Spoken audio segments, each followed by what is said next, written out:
The best talaga ang ginisang munggo mo kapag munggo labo ang gagamitin mo. Alam mo kung bakit? Dahil ang munggo labo ay mas malapot, mas malasa ang sabaw nito. Kaya naman sobrang malinamnam. At samahan mo pa ng karneng baboy na inihaw po natin sa kawali. Kaya naman the best po ang munggo po natin ngayon. At paano nga ba natin gagawin ito mga palangga para maging perfect po ang ating simpleng luto ng munggo? Ang masarap na luto ay nagsisimula sa mga sariwang gulay. Kaya naman mga palangga, punta tayo ng palengke para bumili ng saluyot. Alam nyo ba na ang saluyot ay mayaman sa vitamin A para sa magandang paningin at malusog na balat, vitamin C and A na antioxidant na nagpapalakas ng resistensya at anti-aging. Maraming calcium at iron, matibay na buto, ngipin at pampadagdag dugo. Mayaman sa fiber, maganda sa tiyan at pangtunaw at marami pang ibang benepisyo ang saluyot. Sa pagbili naman ng munggo ay piliin po natin ang munggo labo dahil ito ay mas masarap, makrimi at malinamnam. Ang munggo labo ay uri ng munggo na mas malambot at magiging malapot at makrimi kapag ito ay naluto.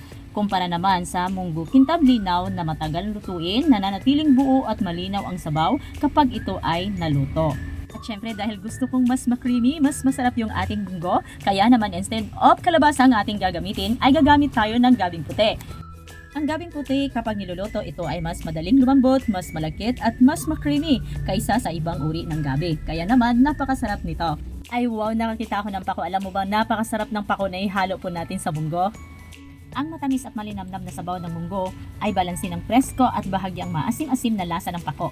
Tamang-tama ito, pambalanse sa matataba, umaalat na ulam gaya ng munggo na may karne ng baboy. So narito na po mga palangga ang lahat ng sangkap para po sa ating recipe for today na ginisang munggo with pork. Unahin po natin pakuluan mga palangga yung ating munggo dahil medyo matagal po itong kumulo. Aabot po ito ng 30 to 40 minutes. Hugasan lang po natin ng maayos mga palangga at pagkatapos ay huwag na natin pong ibaba. Diretso na po natin itong pakuluan. Then mga palangga, habang pong naghihintay tayo na lumambot po yung ating munggo, i-prepare naman po natin mga palangga ang karning baboy na ihalo po natin sa munggo. At dahil nga wala po akong oven mga palangga, kaya naman gagamit po tayo ng kawali para sa pan-grill. So magsisimula na po tayo mga palangga. Ilagay po natin yung ating kawali sa kalan at painitin natin ito ng 3 to 5 minutes hanggang sa uminit ito ng gusto. Saka po natin ilagay yung ating pork liempo. Ang kagandahan po sa inihaw sa kawali mga langga ay maging malasa ito na parang inihaw sa uling.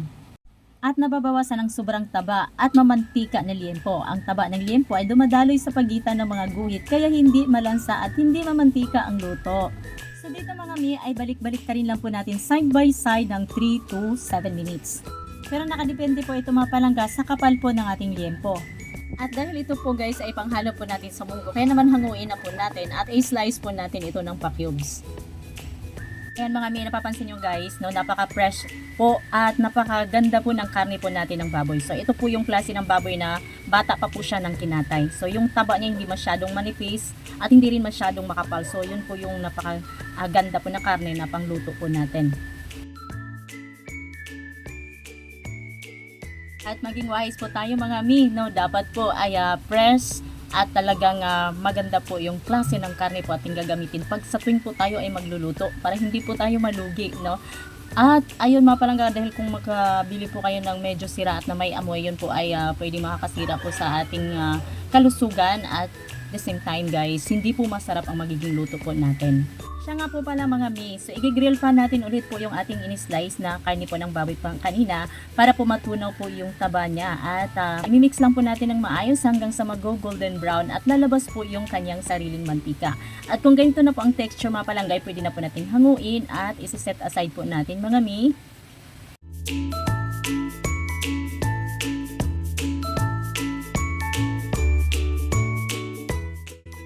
Check naman po natin yung ating munggo. So ito guys ay pina-half cook lang po muna natin.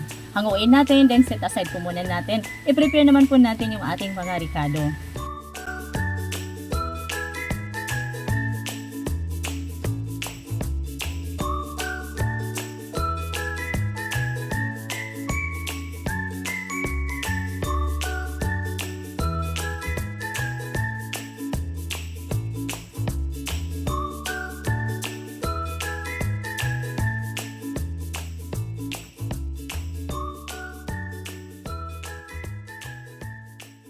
Hello mga palangga, so ito, patapos na po tayong mag-prepare ng ating mga ricado.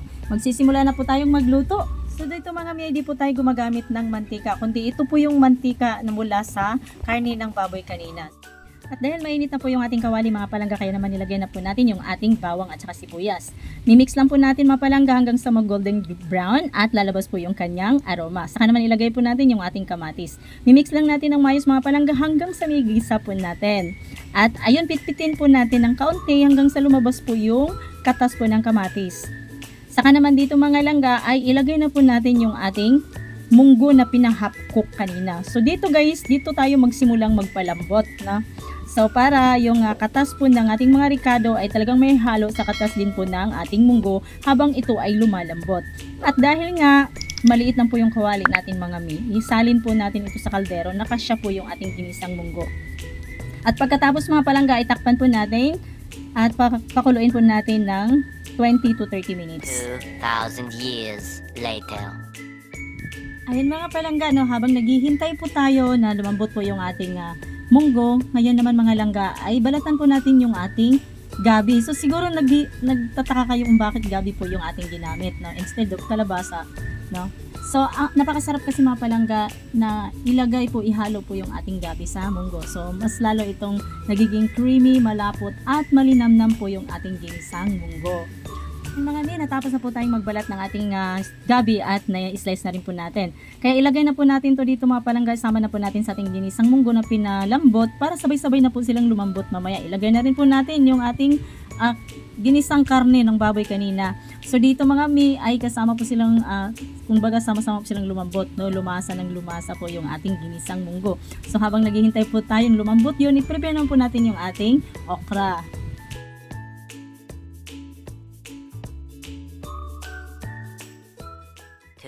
Thousand years later. Hello mga miss, so after 30 minutes, malambot na po yung ating munggong ginisa. Kaya naman ilagay na po natin mapalangga yung ating okra. So palambutin na natin ng kaunti yung ating okra at pagkatapos ilagay na rin po natin mapalangga yung huli pong nating mga sangkap na katulad po ng talbos ng kamote, pako at saka yung ating saluyot.